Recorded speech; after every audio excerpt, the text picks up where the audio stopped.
broadcasting live from a big bluish-green man with a strange-looking goatee.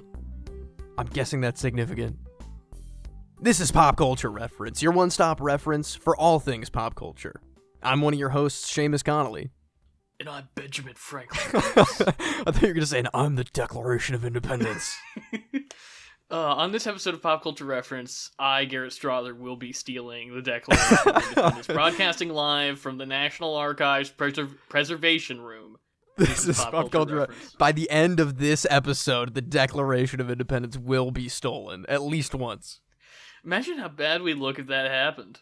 Oh man, we'd be top of the list for Harvey Keitel to come track us down. I don't think we would be at the top of the list. You know what? He's in the know. He knows things. I think there's one man above us. Just one.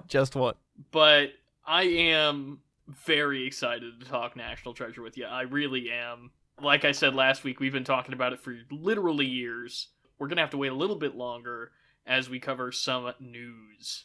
Starting off with the new DC slate as dictated by James Gunn himself.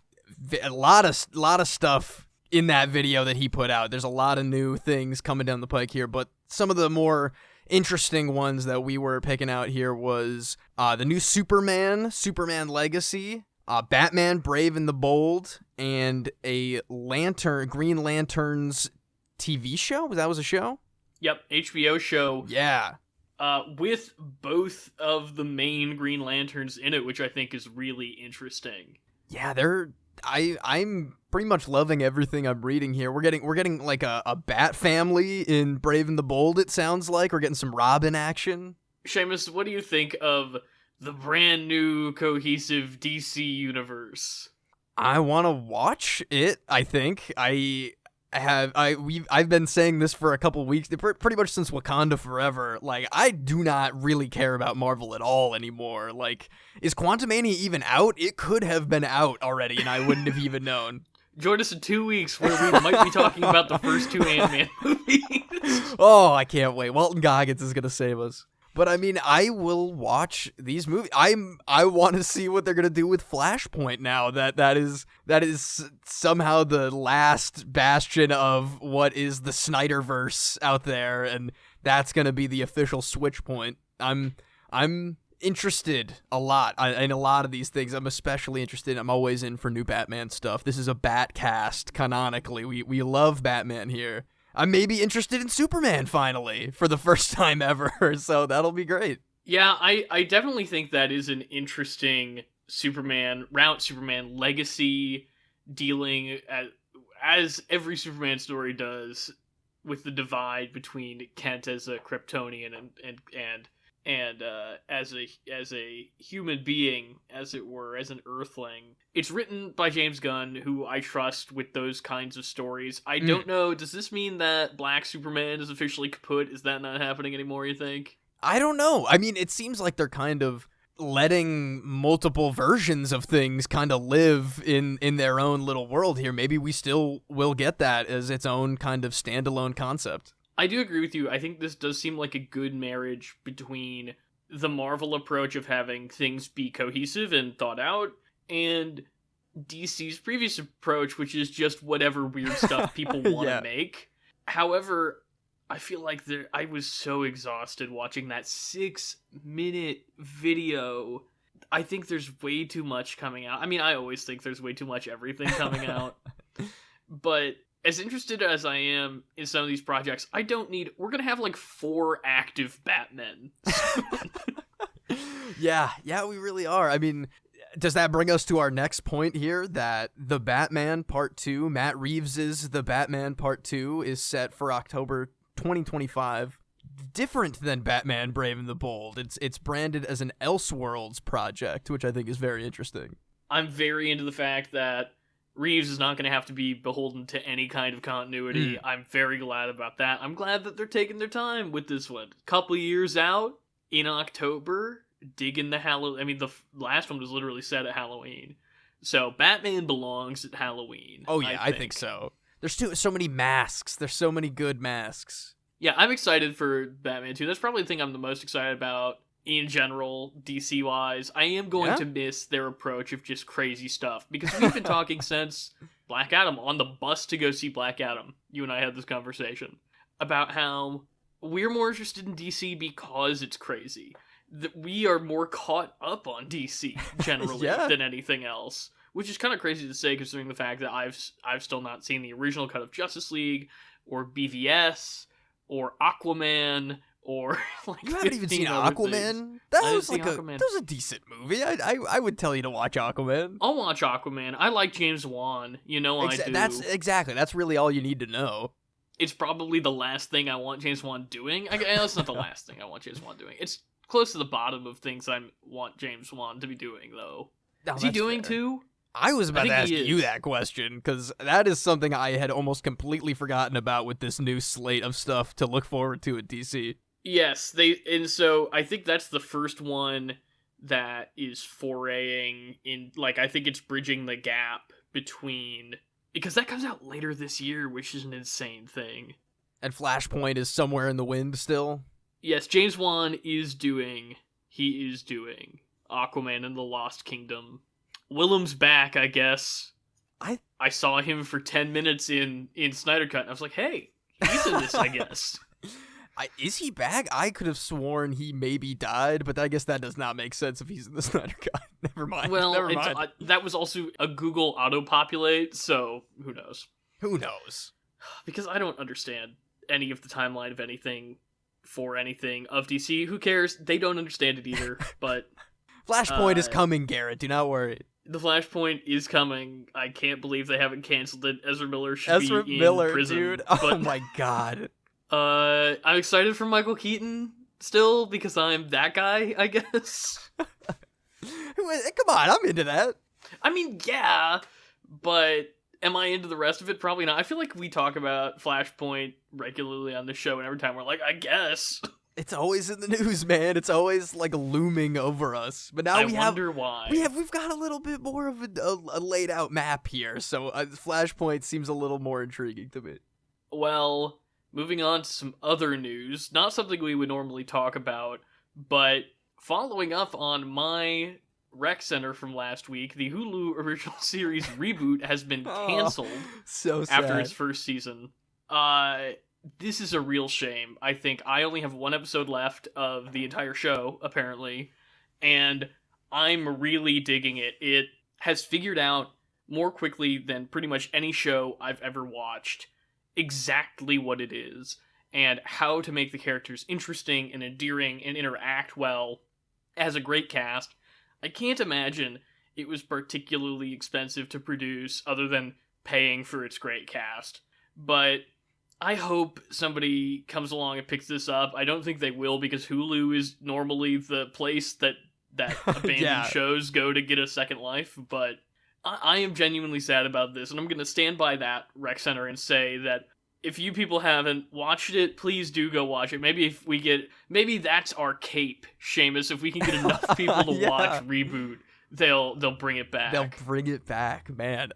This bums me out, because I learned about this show's existence from your rec center, and then there was like the same amount of time between learning about it, you texting me that it was a full green light, I should definitely be watching it, and it being canceled, and I'm so sad. Well, that's really all there is to say about it. But we're just plugging Reboot again. Sorry that my rec center apparently brought on Doom. Doom for this project. The land developers bought the rec center and turned it into condos, Garrett. I'm sorry, you failed.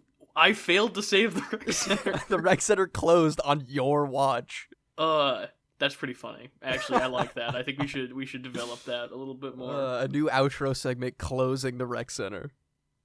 That's a weird noise.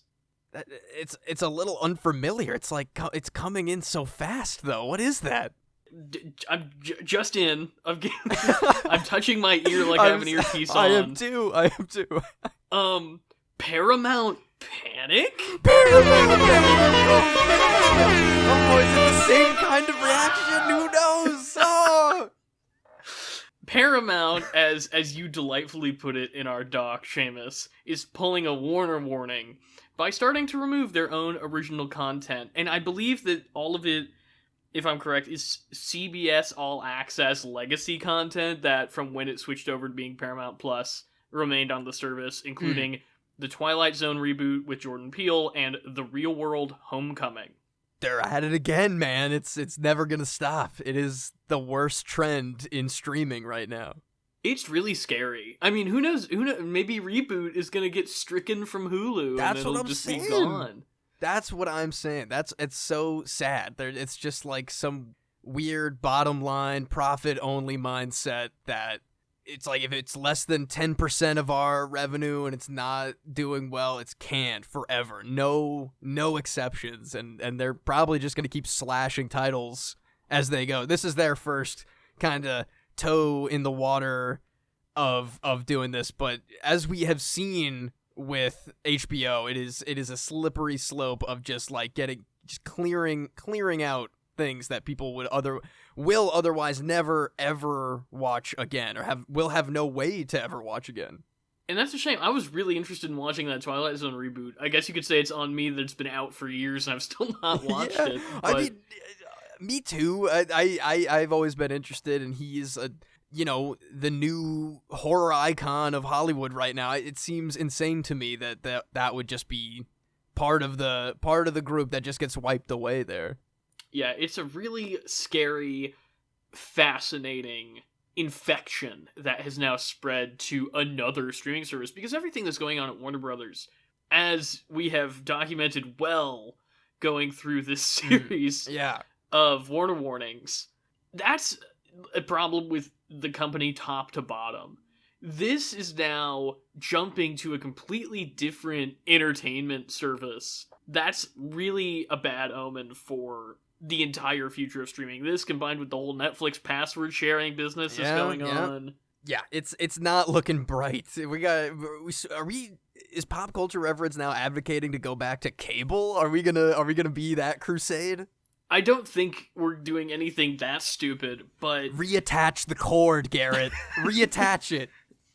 It is showing. I mean, the streaming bubble is bursting, and because people are going to be canceling Netflix over this. I mean, my family probably included, combined with the fact that multiple streamers now are bleeding their own original content with no way to watch it.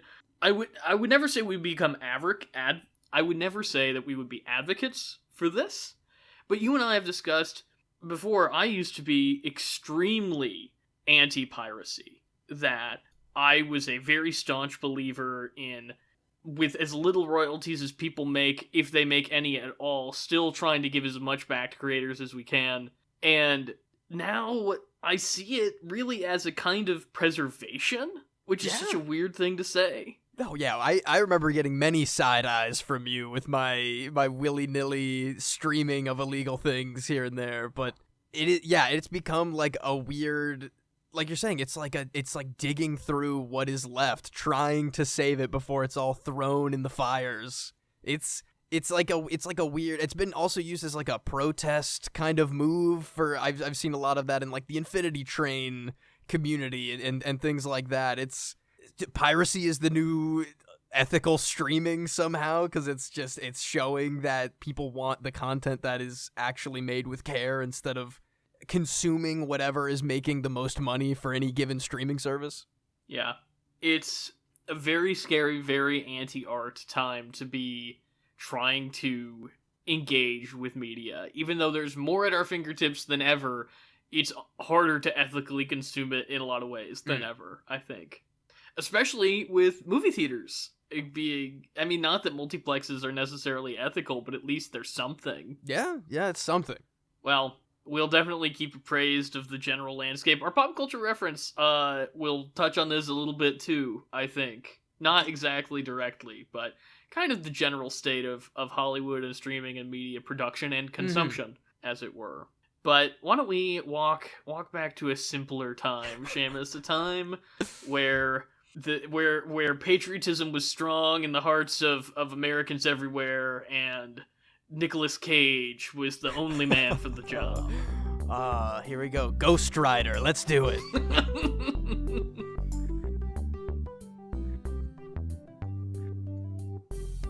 For today's main segment, we're going to be talking about the cult classic films National Treasure and National Treasure Book of Secrets, or as it was renamed on home video, National Treasure 2 Book of Secrets.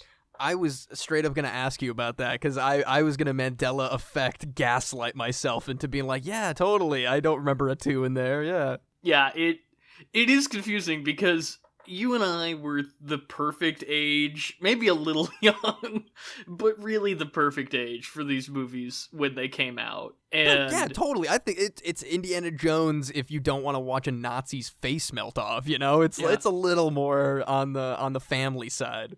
And I think that National Treasure 2 is probably the first movie that I remember being excited about being announced and like anticipating the trailer coming out and the release date and going to actually see it in the theater.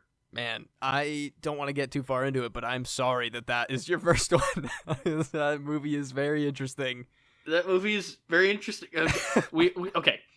First, I want to hear about your experience with National Treasure. I think we should share our experiences because these are this is a franchise that we both have a long history with. I know that, and have loved our essentially entire lives. But I don't think we've talked about too much about where we come from. Well, yeah, I went to see the original one in the theater. I don't know what, that's 8 or 9 maybe, going to see that with my mom and brother, and it was. I've always been an Indiana Jones kid, and that scratched all the itches, and it was. I also am pretty sure we've talked about. We were both like weird Lincoln kids too, right? Absolutely. You loved Abraham Lincoln and all that history around him and stuff. I had so many books. I still have so many books on Abraham Lincoln. Oh hell! Trips to Springfield, going into the Ghost in the Library show. You remember it all. But like so when the sequel was coming out, I don't remember being quite as on it, I think, as you probably were, but I was still like I was so excited that they were going that kind of angle and getting into it more again. And I had not seen the second one again since the first time I saw it in theaters until this Monday. And it was a very jarring experience, I gotta tell you. Well, first of all, the first movie came out 3 weeks after your 6th birthday, Seamus. That is not true. That's impossible. It was the end of November. It was Thanksgiving 2004. And I saw this probably in the summer of 2005, because this is back when movies were in theaters for any length of time. And my mom took us to the Dollar Movie, which was between when movies were out in theaters and when they were out on DVD. And my dad had seen it on a plane, and he called from whatever business trip he was on. He was like, Cynthia, you should go take the kids to see this movie at the Dollar Movie. It's called National Treasure. And we went, and it was like only us in the theater, and there were these old people, this old couple right by us. And so my mom was telling them, yeah, my husband called and he said take the kids, and so we're here and it'll be fun. And then after the movie, she turned to them because it was a 7 and 5-year-old that she was with, and she was like, I think that was probably less scary to him on the 3-inch screen on the plane. It's an intense movie. It's an intense movie. People die. People die in National Treasure. Shot, exploded. It's a lot. Yeah. So that was my experience with the first National Treasure, and that was, if it wasn't something like Aladdin, that was probably the moment I fell in love with adventure movies, because I hadn't seen an Indiana Jones by that point in my life. That's a good one to start with, though. That first National Treasure really has everything that you want in a kick-ass adventure movie. So that brings us to Book of Secrets. Yes, it does. And oh boy, I definitely remember being not crestfallen or anything, but I definitely remember being disappointed going to see Book of Secrets in the theater. And I think that there's a couple of problems that we'll get more into in spoilers. One being, the treasure is just way less interesting. The whole mystery it doesn't feel cohesive. It doesn't feel like it has the momentum that the first movie does. The whole Lincoln Booth Diary page, Thomas Gates thing. That's interesting, I think. And we And will then get into that, yes. it just spins too much. It tries to cover too much. The scale gets too big.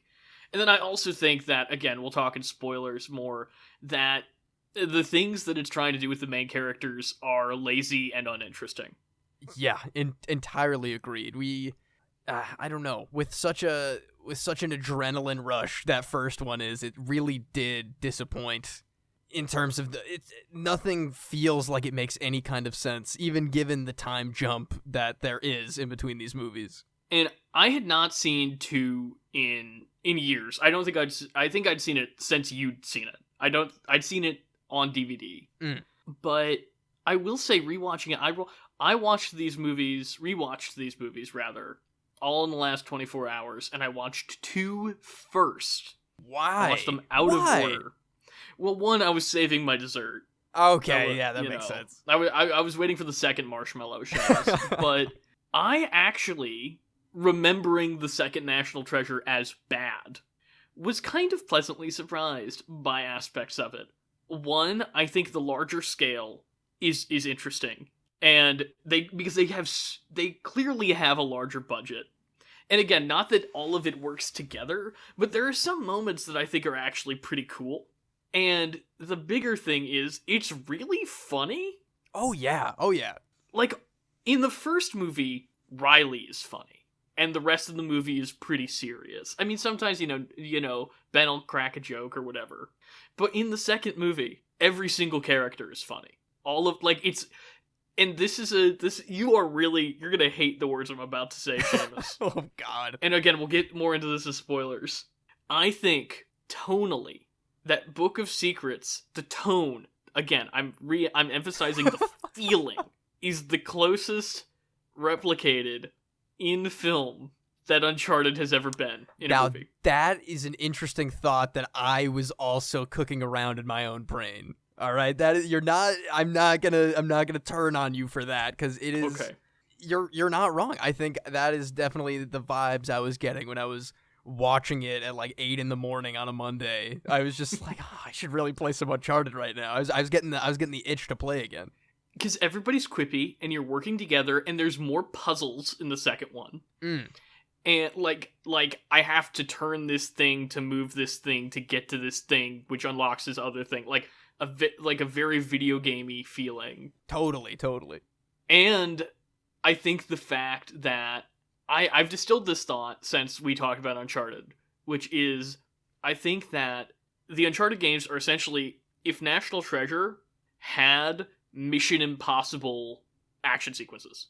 Yeah, that is a perfect little coupling right there. I was thinking a lot about Mission Impossible, especially in the first movie, the first one, obviously. Yeah. But like, man, that is exactly what it feels like. And so I think that that element of it made me enjoy the second one a lot more than I've ever enjoyed it before. I won't say that I didn't enjoy the second movie. I had a blast. Like you're saying, there's a lot of really good higher budget action sequences. There's a really tight car chase in London, I think, maybe? I'm getting ahead of myself. I'm sorry. I'm getting quite ahead of myself. But I definitely think the second one, while the most meandering side little whatever edge of the periphery of the story plots that just left to the wind, it is still a fun time to watch. I will say this also, that if you look at the car chase from the first movie next to the car chase from the second movie, because that car chase in the first movie is bad. It's a bad car chase. I remember the foot chase. When's the car chase again? Immediately following, God, yeah, right. The big sequence. The best sequence in the movie is followed by the worst sequence in the movie, in my opinion. Yeah. It doesn't belong. It almost feels like the move on in that scene, but they just had to add a little extra on there that did not hit the same spot. To be fair, it's a giant cargo van and a catering truck, which is kind of difficult probably to make seem super dangerous, considering they're probably going 10 miles an hour. Yeah. But I mean, there's some parts of it. I like the part where she's hanging on the door or whatever, but we're not really there yet. We're not really this part of the show yet, yes. like you said. So, the first National Treasure, changing back to that, because I think that gives us more insight as to why we don't like the second one as much, is so much more tight in terms of its story and what its characters are doing and the way it presents information. It unfolds information really smartly, I think. And every reveal is exactly where it should be structurally and raises the stakes consistently, which is something that I think is hard to do in a treasure hunt movie, is to consistently raise the stakes. I think that's something that even the best of the treasure hunting movies like Indiana Jones sometimes have trouble doing. I think, in my mind, when I'm thinking about these two, I think it's because that first movie is... The plot of the movie is following this mystery very tightly. The plot is the map, is the heist, is all this stuff. And then the second movie comes along and it's trying to have these core characters in this similar kind of chase, but all of these other newer, different characters are like almost negating what is actually supposed to be important, which is like following the clues and finding the artifacts that lead them to the next thing. It's just like, well, this one character can just do something on the complete other side of the world from the other characters that will just like pretty much put a stop to any momentum that this mystery is building. Yeah, that second one does not have the same momentum. That is the big problem. And I think Ed Harris's character is not really the problem with that movie. It's the way he's used is the problem with that movie. I can agree with that. I have lots to say about Ed Harris. I love him in everything, mostly, I think. Maybe besides this movie, but You like The Abyss? You like... Yeah. Truman Show, he's up in there. I'm all about Ed Harris, but... That one scene in Top Gun Maverick? Yeah, sure. Throw that in there. But he was not utilized to hit the best of what that character could have been. It is a little bit of a waste, considering he's moments. Still good. He has moments, sure. I think the only reason that villain works at all is because you have somebody with the intensity of Ed Harris playing him. Yes, exactly. Because the idea for the character is interesting, but like a lot of ideas in National Treasure 2, which we'll get into in spoilers, they're just not executed well. Or at all, almost seemingly. There's just things that seem like they do not matter. Yeah. Yeah. No, I completely agree with that. So we're having to be really vague, and most people have seen these movies, I think, at least the first one. So I think we just go ahead and call spoilers, so we can talk about the stuff we really want to talk about, because even though to us it doesn't seem like a spoiler, and it's kind of the meme around the whole movie, there are things in the first one that I feel we are obligated to call spoilers on. Because if you have not seen the first National Treasure, turn off this podcast.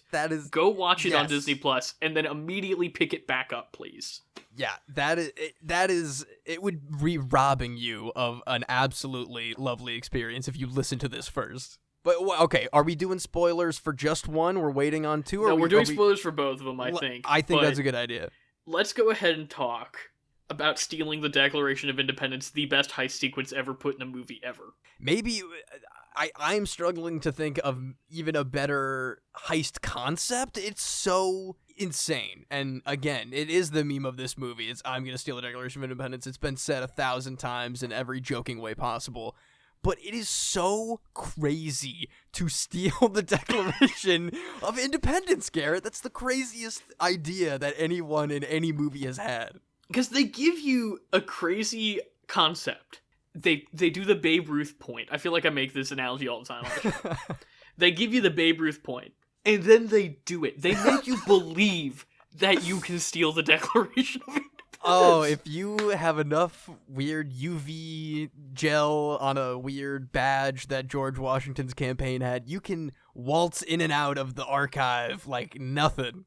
Oh. I like that you said that like you're not familiar with the concept of a campaign button. You're just like, yeah, weird badge. I was really trying to come up with campaign button just then. Damn. I mean, it's still insane. There's no way it would, because it requires her to like probably not wash her hands. Yeah. Or, what if she didn't touch it? Or what if you didn't get the champagne glass back to get her fingerprint? Or what if there is literally even one guard down in the preservation room? But it all goes off without a hitch. Well, there's a little hitch. He gets shot at in a long hallway. But also, I think that, honestly, there's two parts that make that sequence truly great. One is the entire heist concept, which fits squarely within the willing suspension of disbelief. If you can watch Ocean's 11 and think that they can get away with it, you can watch this and believe that they can get away with it.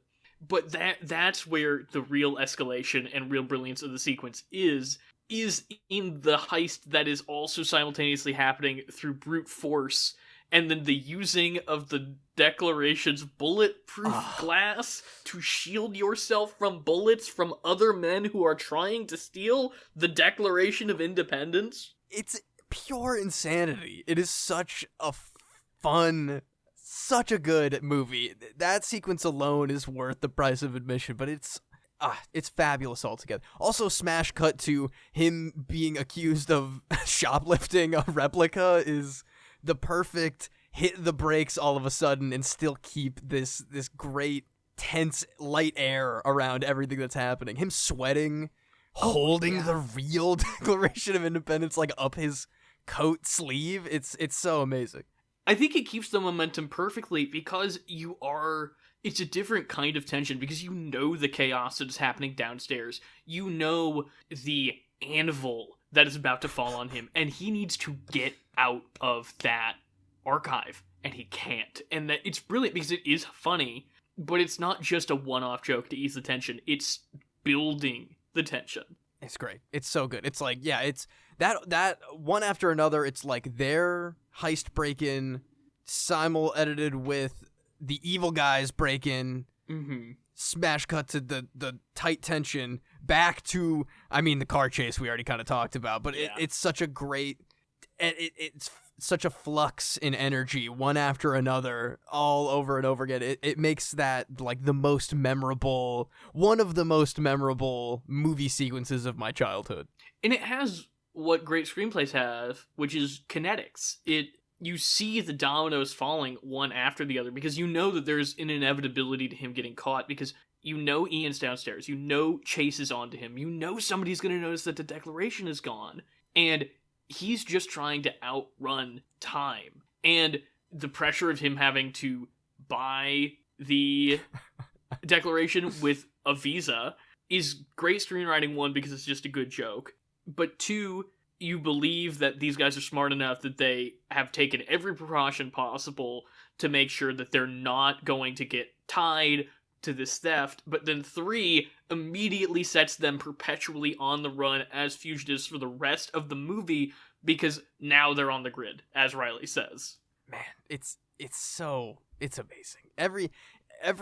It's almost like the I'm almost gonna throw in a comparison to the Rocketeer of just like there are so many forces at play once you get to the climax of this. The FBI is there. You've got the good guys, the bad guys. You've got like the architects of a Templar temple full of gold that they have to solve. It's such nothing ever stops after pretty much after they steal the Declaration. Even the slowdown to bringing it to Ben's dad's house and doing the lemon.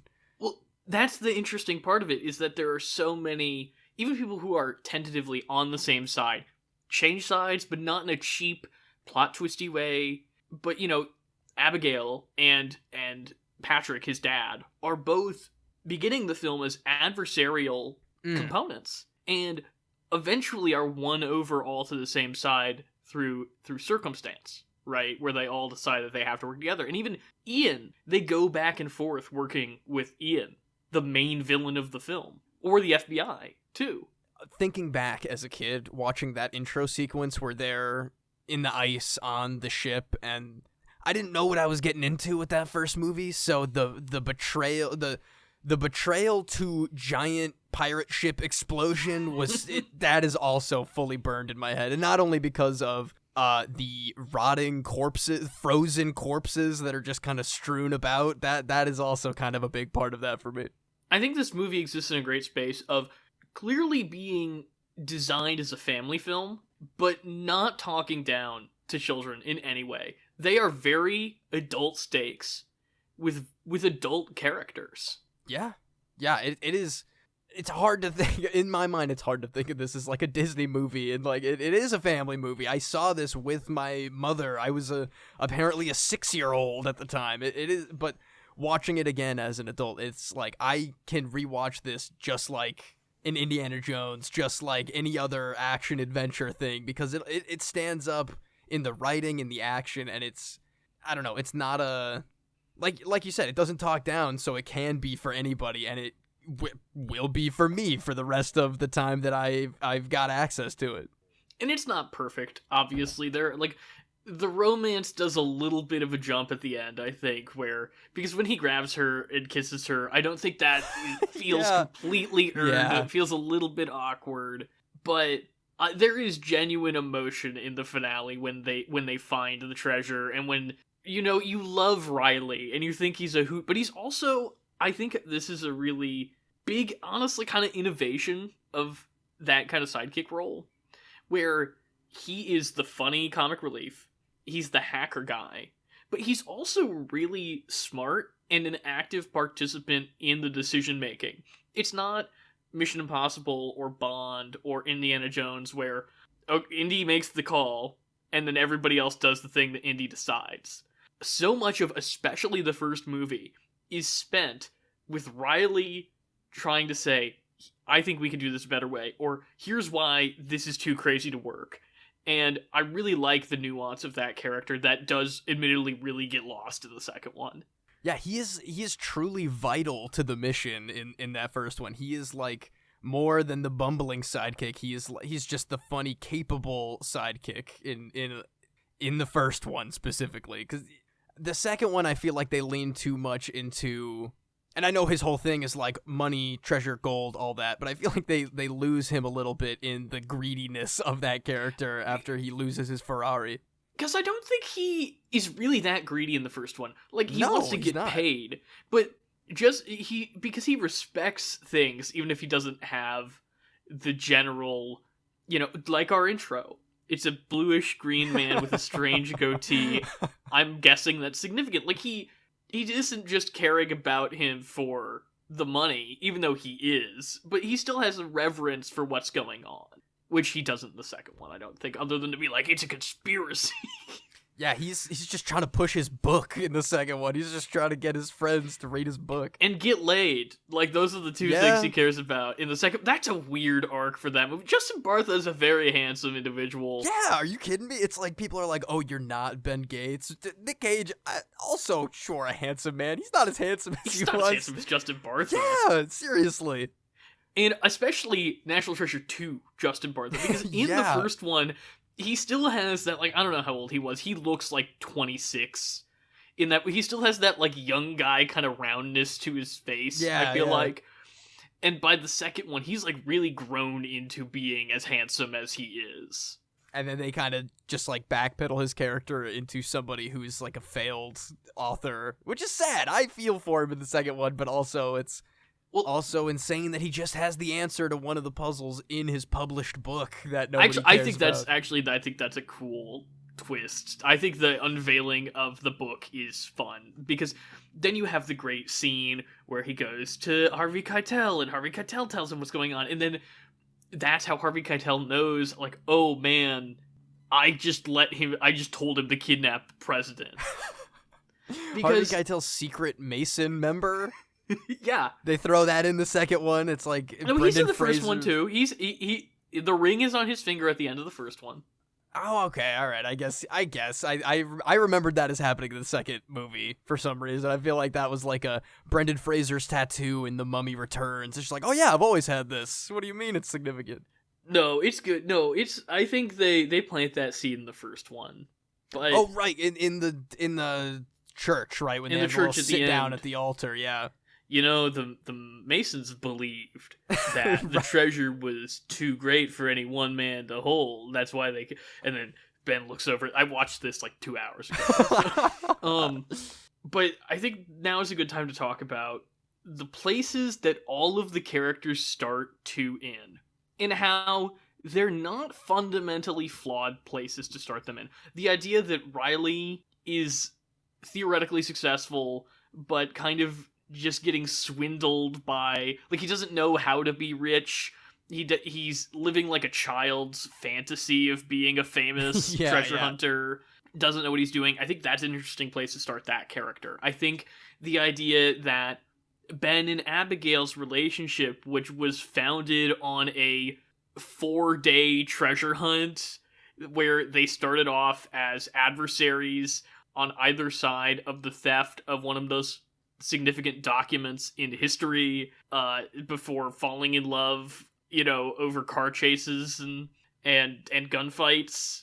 Yeah, it makes a lot of sense to me that they are where they are. Because we were just talking about how it doesn't even really make sense that they even kiss at the end of the first movie. So that makes sense to me. And even the idea that Patrick is scared to see his ex-wife, who, again, this is, I think, the thing I noticed.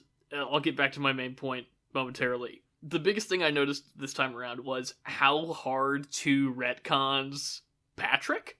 Because in the first one, he's the Gates who didn't believe in the treasure, who gave up on the treasure, who it's very heavily implied that his wife is dead. And not, because he says, at least I had your mother for however brief a time, and he says that really lovingly, and not like, she left me because I'm obsessed with the treasure. Oh my god. Because it's very clear in the flashback in the first movie that he doesn't want Ben learning about the treasure. He doesn't want Ben wasting his life on the treasure. He's as he says, he's the nut of the family because he's got a steady job and health insurance. And so I think, like, retconning Patrick to just be another Gates really takes away from what makes his character special in the first one, which is a guy who clearly, when he was young, shared the same passions as every other person going back in his lineage, but actually grew up and decided to have a family. And that does lead back to the main point of what I'm trying to say, is all of these characters have interesting concepts for their starting points that the film does not take even an ounce of time to explore at all, and then just magically resolves all of their arcs at the end in one fell swoop. Abigail and Ben, they're back together. It just doesn't, like, they're back together immediately. When they're making fun of Ty Burrell in the Oval Office, they're already back together. Dude, that made me so sad for my man Ty Burrell. He gets no respect in this movie. He gets absolutely, like, dunked on. Probably got over. Fired. Oh, yeah. I would guess. There's no cameras in the Oval Office? I mean, come on. I don't think there are cameras in the Oval Office, but that doesn't make sense to me. But I guess you don't think that the place where the president works probably shouldn't have cameras? I would imagine it has the highest security of any room in America. I'm not saying it doesn't have security. I'm just saying, like, where he meets with foreign dignitaries, where he has I mean, the Situation Room obviously would be where he. Okay. We don't need to go down this rabbit hole. Okay. Regardless, my man gets destroyed and never brought up again in this movie. That's messed sad. up. It's sad. It's very sad. Fully using him, honeypotting him in the room. It's not okay. And considering how three-dimensional and full of character and respected all of the even one-off, one scene, one line characters are in the first one, the woman who lets Abigail hide behind her counter, the checkout person at the National Archive, like, there are all of these different characters that they interact with and seem to even the way that the henchman Ben knows all their names and talks to them as people. That is true. And the second one, there's no interest in doing any of that. It's just like, this guy's a one-off joke, and you've got why does he fight with the kid at the Easter egg? Why do we do that whole thing?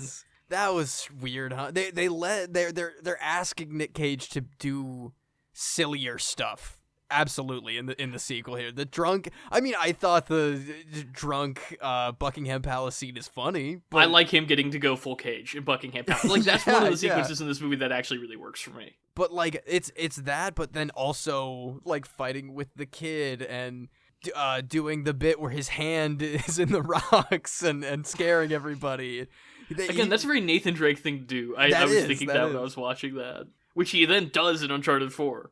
Oh yeah. Which I think is an intentional reference. But yeah, I I don't get the trajectory of these characters in the second movie. I don't get why they do all of it. And the one character who does feel really grounded and fleshed out and a good addition to the National Treasure world that is added in the second movie is Bruce Greenwood playing the President of the United States.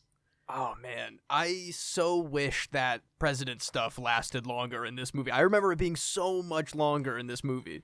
And that's the other thing that really bothers me, is they clearly went, okay, we have to outdo stealing the Declaration of Independence. What is a crazier thing than stealing the Declaration of Independence? And it's kidnapping the president. I think that's a great escalation of concept. Absolutely. But the president should have, like, joined the group as, like, a hostage. I'm not saying that. I'm not going that crazy. Saying that. And I think the setup, the whole Mount Vernon thing, and the fact that if you have the tiny little Easter egg that you catch why the Gateses have the map of Mount Vernon to begin with and why they know all this stuff is because George Washington had a slave at Mount Vernon named Charlotte, which is obviously one of the leads that they tracked down and hit a dead end on when hunting down the Charlotte. That was the route to the treasure in the first movie. I think that's a great bit of writing. However, the actual kidnapping of the president is so anticlimactic because it's not any kind of great heist or any kind of race against the clock. Nick Cage closes a door and then they walk through the tunnel. Yeah, it's not a kidnapping. They're like, It's you'll not. go to prison for the rest of your life for kidnapping the president. It's like, I mean, even in the end when it's like he gets the part of the president gives him his word that it was all fine, it's like, yeah, it kind of was all fine. What, he had to hitch a ride on a truck? He couldn't just, like, walk back or whatever. Not that big of a tunnel. They barely left. No, it's a very underwhelming payoff to that idea. I want Mission Impossible 3, Philip Seymour Hoffman, Vatican stuff. Exactly. I want that out of National Treasure. And instead they put all of their budget into a big floor that you have to balance on. There's your, like, Uncharted 1 puzzle right there, right? Oh, absolutely. The puzzles are so Uncharted-y once they get down into behind Mount Rushmore. Also, the Mount Rushmore stuff is stupid. It's really dumb. I hate it. I like the idea of, like, Mount Rushmore was built to hide the landscape that would have been identified on the map. Like, that's an interesting idea. But it's also, I mean, not that this movie isn't inherently, like, you can't try to put real-world ethics onto these movies or else they fall apart. But I don't know. I think there's something inherently sinister to me about the fact that we are looking for a Native American treasure. And we're like, it's actually good that we destroyed a sacred Native American site because it means that nobody was able to find the sacred Native American site again. I think there's literally one line where they reference, like, this is about unearthing a culture for people. Yeah, the president says that, yeah.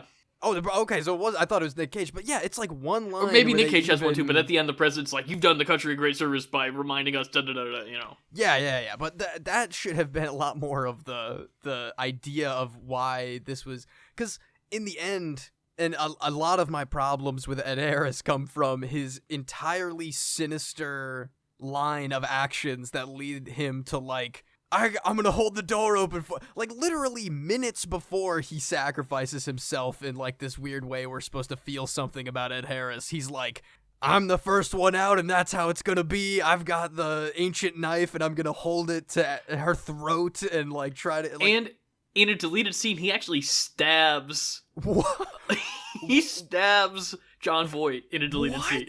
What? That is like, he doesn't crazy. Kill him, but... Still though, he's, like, bloodthirsty through and through, and his entire motivation is like, Queen Victoria supported the glorious South. We would have won the war if we would have gotten this treasure. I'm pushing back here because two things, and I'm not saying it's not stupid. I am saying it's stupid, and I think it's emblematic of a larger problem that we've already discussed with this whole movie. However, his whole thing is that the Wilkinson family needs to be put on the historical map. That is true. That's like one of his last lines is like, tell them I found it. Me, the Wilkinsons found the treasure. And then and leave out that part about the knife and the kidnapping you down here and all that. And it's supposed to be that he's a foil to Ben in the first movie. But the problem is that that's not explored at all up until that, essentially those last couple of lines. Because if that was the through line through the whole thing, if it was a true, like, Belloc situation of, like, you are but a shadowy reflection, I think that would be actually compelling and interesting if the Wilkinsons are the new version of the Gates. But they don't do enough exploration of that for it to be actually compelling, because I think, with that motivation in mind, that last sequence is actually very intelligently set up for that character to make that sacrifice, because they get into a moment where, like, the entire puzzle, the entire trap is set up in a way where he cannot get out. There is literally no way that he is making it out of that place in that moment. And he knows that the only way that he'll be remembered, that the Wilkinsons will be put on the map for finding the treasure, is if somebody is able to survive and get out and tell the world that he found it. And the fact that he says, tell them I found it. Tell them the Wilkinsons did it. That is an interesting character choice that they don't earn at all, and therefore is completely negated. Exactly. Like, I completely agree with you on that, and that's why my mind goes to, like, the weird Confederate gold treasure thing, like the entire idea that he purposefully got the Gateses involved in like trying to show that they were part of the Lincoln assassination so he could get him swept up in this hunt to then use him to get the, like, there. I don't know. I wanted that sacrifice to feel better. I wanted it to feel more fulfilling. But again, it's every scene of him trying to kill and hurt and weasel his way through everything, that, like, when at the end he's telling the president, like, and Ed Harris was there too, don't forget that in the paper. It just, I feel weirder about it. I know, I completely agree. I completely agree that they don't earn that character moment. If they explored any of that more, that would have felt a lot less weird, but they just straight up don't, and that's sad. I tell you what, how messed up is that last shot where they cut back after everybody's safe and happy in the tunnel that leads out? They cut back to Ed Harris, barely lit by his flashlight, taking his last breaths of air before letting himself be swept under and drown. Yeah, I did not remember that part. On the rewatch, that was shocking to see that they cut to him straight up drowning on screen. Maybe they wanted to make sure there's National Treasure, there's always like a weird way out of a temple, but that man's underwater. He's done for. That's something that really stuck with me the first time I saw it in the theater. I remember that one. I think it's technically two shots, really messing me up. Like, really being like, wow, that was heavy. I'm 9. Like, it's like a weirdly graphic, because it's very panicky. He's like faces pressed against the stone ceiling that is gonna be his tomb from there on. And, it is dark. I've had nightmares that are that exact scenario. That you're Ed Harris? Oh, that is a nightmare. No, I mean, God. I just mean, like, I'm drowning in a dark room and there's only an inch of air left. Ben Gates can't save you in that dream, man. He tries. No. He really does try, and that is exactly what I knew he would do. But and I believe that Ben is willing to die. Oh yeah, to save his. You make my parents leave. That's messed up. Again, I'm 9. The idea. It's difficult for me now to think. Okay, if I was in a situation, could I ask my girlfriend to make my parents leave so that I will die saving their lives? Like, because I don't believe, like, my parents would never forgive my girlfriend for making them do that. They wouldn't. I just know they wouldn't. It's you gotta give them that Nick Cage stare down from the other end of the flooding hallway, and they'll know how serious you are. It's so. These are big existential questions to put into this movie that hasn't earned any of them. Seriously. And that is a rattling question. And I'm glad it's one that I wasn't aware enough to consider when I was that young. Because it's upsetting. It's an upsetting scenario. Yeah, that whole... But luckily Ed Harris died, so we don't have to worry about any of it. Yeah, Ed Harris is dead. They cut back later, and everyone's just excavating the site. They had to drag Ed Harris's drowned body out of there at some point. I remember asking my dad when we were leaving that movie, I was like, so when they went back, they had to, like, find his body. Oh my dad was like, yeah. Jeez, God. Which is, I mean, it's the same question, but they don't remind you. It's like, imagine if they got down to the treasure room in the first one and Shaw's body was just sitting there. Oh my god. That would be kind of hardcore, if I'm being honest, but it's not what this franchise was at the time.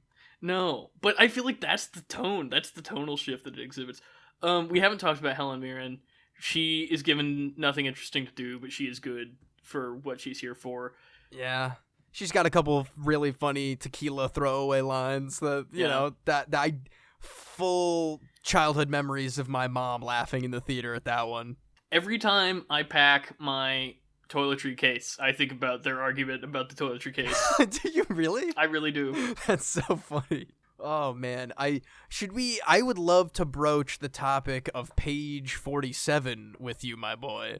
Well, I think we're probably going to find out about that next week from what I've heard about the National Treasure TV show. Oh, wow. Okay. That is big news. Holy crap. I'm not sure. I don't really know. I know Riley's in it because I saw the first one, maybe 2 episodes, and I wasn't thrilled about them, but we will talk about all of the season next week. Because I know a couple of things. I know the 2 FBI guys, like Harvey Keitel and the other guy, are in it. No kidding. And I know that Riley is in it. And I am assuming that in the finale, Ben Gates will show up and it will set up National Treasure 3. But I have always held on hope that National Treasure 3 will be about page 47. I really want explanation. My little kid brain was like ready for National Treasure 3 1,000 years ago after seeing Book of Secrets. Well, because I want to know, because what can possibly live up to the hype? Because it can't be just another treasure. It has to be a treasure that is connected inherently to a great mystery of American history that is unrelated to a treasure inherently. But, like, not only is there this great mystery that we need to solve, but also, you know, there's a treasure connected to it. At the very end, he's like, page 47, he's like, life-changing, sir. Exactly. Like, that, so it has to be something that big. mean? It has to be like the moon landing or something. That's where my mind is going to. They make the joke too many times in Book of Secrets for me to now believe that it's Area 51 related. Though I will say, when he takes the picture of page 47, it is the 51st picture on his camera roll, and I don't know if that means anything. Is it really? I rewound about 10 times to see that, and it absolutely is. But I feel like that's also too early in this book for Area 51 stuff in it. I feel like it has to still be some kind of... It has to be older. I want to know what page, the stuff that we see is. And also, okay, I had forgotten how simply the timeline is just laid out in the Book of Secrets, because it's written down with no actual thought to how somebody documenting that would be. It's just like, and here is the next thing that happened.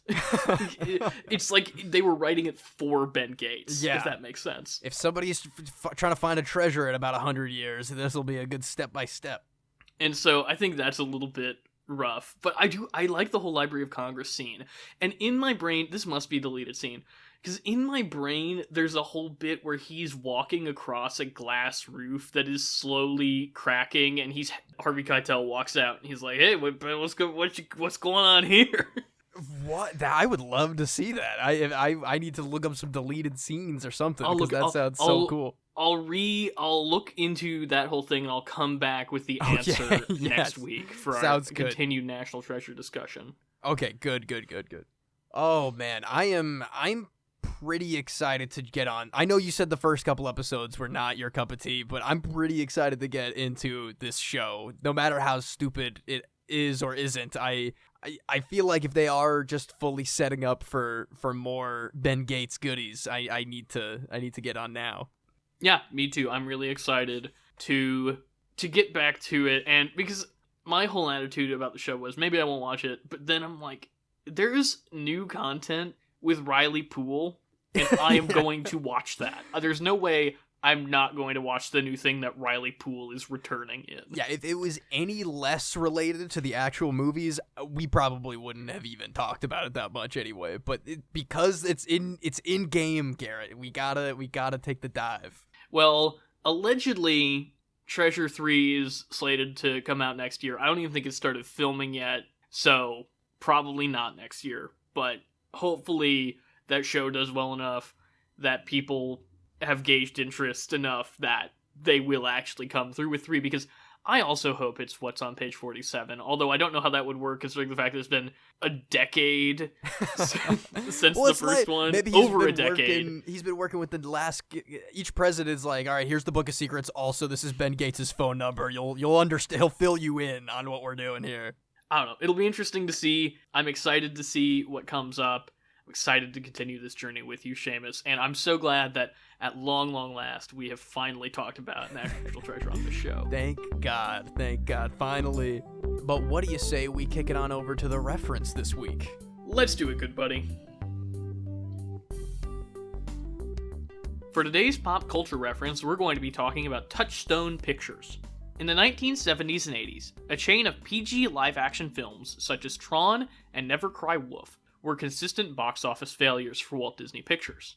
Assuming the failure was caused by audiences believing Disney films to be only aimed at children and families, Disney decided to create a new brand under which to release more mature films. In 1984, the newly formed Touchstone Films debuted with the Ron Howard-helmed comedy Splash, starring Tom Hanks and Daryl Hannah. The film was a smash hit, becoming the 11th highest-grossing movie of 1984, and by far Disney's most successful film of that year. Seeing further successes with films like Adventures in Babysitting and Ruthless People, Touchstone Films' focus on older audiences helped turn Disney into a major studio almost overnight. In 1986, the year Touchstone Films changed to Touchstone Pictures, Disney rose to third place in the market share. Disney used the Touchstone brand to also reemerge into television, a format the company hadn't fully engaged with in decades. Touchstone Television became hugely successful, producing series such as The Golden Girls, Home Improvement, Grey's Anatomy, Lost, Scrubs, and Criminal Minds. Contraction of the film industry convinced Disney to expand even further, using Touchstone's business model, including shared marketing and distribution divisions, to double their film output with the foundation of Hollywood Pictures in 1989. When more mature Disney-branded films, such as Pirates of the Caribbean and National Treasure, proved viable at the box office, Touchstone shifted to even more adult PG-13 and R-rated fare in the early 2000s. After serving as a mere distribution tool for DreamWorks films starting in 2009, Touchstone's brand was officially shuttered in 2017 following the acquisition of 20th Century Fox, whose associated brands gave Disney all the avenues they needed to distribute mature content that didn't fit into the studio's existing brands. Touchstone was the Disney company's first real foray into brand expansion. The diversification of their film offerings which Touchstone facilitated is what put the film studio in the position to become the juggernaut it is today. Likewise, the rampant success of Touchstone Television Productions is what likely led to the acquisition of ABC in 1996, Disney's first major entertainment buyout, which foreshadowed their eventual takeover of brands such as Pixar, Marvel, Lucasfilm, and even 20th Century Fox. It's kind of crazy to see how much impact something that I thought was going to be pretty light, like, oh, National Treasure, they almost released it under Touchstone, but then the last minute after their PG rating, they decided to release it under Disney. I thought that was just going to be our cute little pop culture reference, and revealing how much foreshadowing Touchstone's entire operation was of the thought process that Disney had going forward. And I don't think it's a surprise that in 1989, the year that Touchstone kind of really boomed and Hollywood was created, that was the year that Michael Eisner took over, but more importantly, that's also the year that Bob Iger joined Disney. Yeah, Touchstone really turned into this awful foreshadowing. It was a stepping stone to what we know now, and that is definitely an icky thought when you look into the history of it. Which is a shame, because I think it started as a good thing. I think the idea that Disney was trying to diversify the kind of content they were putting out resulted in some really great works. I mean, there are films and series that Touchstone produced that I'm really glad exist, but I think it shows that diversification soon turned into greed, which was the first step towards monopolization, which is the reality that we're looking at now. Yeah, it's weird to think about. I love Adventures in Babysitting, but that was one of the first major things that led to Disney just owns straight up everything now. Everything that I've ever loved is now owned by one corporation. And then they still censor Adventures in Babysitting on Disney Plus. It's insult to injury, Garrett.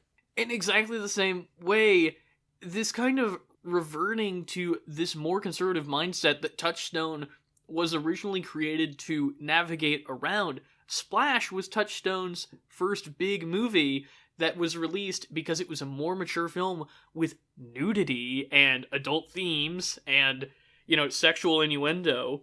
Now, when you go to Disney Plus and try to watch Splash, they have digitally censored that stuff, and they've taken cussing out of Adventures in Babysitting, and it's such a shame to see them retreat into this more conservative mindset than they had 30, 40 years ago. Yeah, it's a full circle of disappointment when it comes right back to Disney Plus content.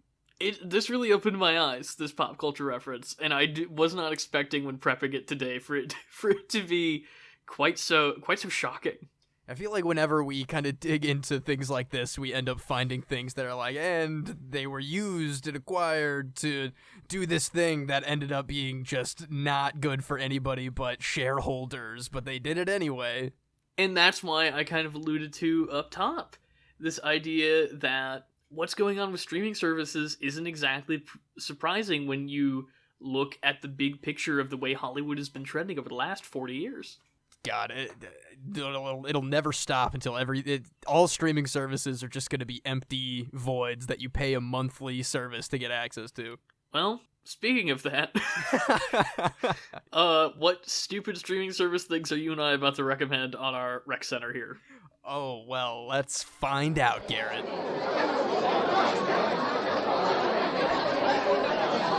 Save the rec center! Now it's time to Save the Rec Center, where we bring you our weekly recommendations. Seamus, what are you recommending? Well, this is absolutely a streaming service thing that we did not think about as much before our reference here, but I have been very much enjoying I know you're not an anime guy, Garrett. This might give you a little extra something to come in for. Junji Ito's Maniac, Japanese Tales of the Macabre. It is a Netflix anthological anime series made by true maniac Junji Ito, world famous for the most disturbing horror manga content that pretty much everybody knows. I'm sure you've even tangentially seen a lot of his very disgustingly detailed black and white inked work. But this is his first step into like full animation stuff, and it is really creepy. It's really disturbing. I'm gonna be honest, the first episode wasn't really for me, didn't really get me there, but after that it's smooth sailing with just short snippets, little looks into different horrific, absolutely bizarre, abstract ideas for what horror can be when you have literally nothing stopping you. In terms of like, he can draw any horrific thing that comes to his mind, and he absolutely does. And I couldn't recommend it enough to you. Well, Seamus, I won't say that you've sold me. Well, I know you got the heebie-jeebies with things that are just disgusting and brutal and horrific, but it's worth checking out for sure. Maybe. Under the other mountain of things that you've told me to watch, I might eventually get around to that. It's easy to just pick a good episode. If you just jump into one, they're real short. Sometimes an episode has 2 stories. They just get right to the point, and they give you a good creep out, a good scare, and they don't overstay their welcome. It's good for like small doses, I would say. Interesting. But what do you got for the rec center this week? Well, I'm on the other end of where you're at right now, and I still think it's relatively unlikely. I don't know if you've seen this or not, and it's relatively unlikely if you haven't that you will watch it. And I'm even more of a sellout than you because this is direct Disney stuff. Watch it on Disney Plus. I can't believe I'm about to say this, but after seeing 10 years ago the Broadway version and not liking it really at all, I was talked by my roommate into watching the old early 90s film Newsies. Really? Starring Christian Bale, and I really liked it. I thought it was fun. Bill Pullman is in it. Oh, no kidding. I was having a great time. The music is catchy. Christian Bale's a good actor, even though he's little and British, even though they don't say that he's British. Was he like 10 years old in that movie? He must be so I think, young. well, he's like probably 19. My God. But I liked it a lot. It's it's a little slow, but the staging is fun, and like I said, the songs are catchy, and I liked the characters, and I didn't find it nearly as insufferable or preachy as the stage version. And I liked it. I thought it was a good time. It felt like an old 60s musical, except it was made in like 1992. That is interesting. I've never heard anything but jokes about Newsies, but I guess I've never really heard anything earnestly bad about it. That is fascinating that you're bringing me this one today. You're most likely to have probably heard something bad from me, because I really did not like the stage version at all. I often confuse Newsies and Rent for some reason, and maybe it's just because it's like... isn't it like New York, like working class people doing music things? Those are technically similarities that those things have, but I mean, I don't like either of them, really. Except for this one. Except for now I like Newsies. I like Newsies now. But I don't like the stage show probably still. Maybe I do. I don't know. I've not seen it since I was 14. You gotta rewatch the stage production, I guess. But it's fascinating that this is your rec center today. I might just have to watch Newsies. This is so strange. Because I went in, I was like humoring our boy Fritz, and I was like, yeah, I'll watch it, I guess. You know, if that's what you want to do, that's a way to spend a Monday evening. But no, it was a really good time. That is fast. I'm glad you've come around on Newsies. I'm glad. It's always good when you can find just a version of something that you like, especially if you have such a bad opinion about it in your history. But that is an interesting thing that I might actually throw on. I will say part of the appeal of it was I had no idea Bill Pullman was going to be in it, and then every time he was on screen, I was like, man, yeah, Bill Pullman, I forgot he's in this. He's sucking you back into the enjoying Newsies. Well, you know how I love Bill Pullman, Seamus. Well, who doesn't? That is a good question. But I think that wraps us up for this week's episode of Pop Culture Reference. If you want to reach us on TikTok, Twitter, and Instagram, that's at @PCR_podcast. If you want to email the show directly, you can reach us at popculturereferencepod@gmail.com. Engage with us any way you can on social media, on the platform you're listening to this on right now. Give us a like, give us a comment, give us a review. Tell us how we shouldn't watch the new National Treasure show because it's woke garbage or something. I don't know. But let us know your thoughts, because next week we will be, after all, covering the full season, the full first season, the first of many, I'm sure, of National Treasure: Edge of History. And Seamus, I'm more excited now, certainly, that I was at the top of this episode. So, oh, me too, dude. I am super ready to. I'm gonna watch the first episode right now. That is a fact. That'll be great. Catherine Zeta-Jones in it. Do you know that? Do you even know that? I didn't know that. Oh my god, this is gonna be a wild ride. Well, there's gonna be a lot to unpack, I'm sure. I'm excited to chat with you, man. I'm gonna steal the Adios Amigos. I can't do a Nick Cage, damn it. Can't do it, Cole.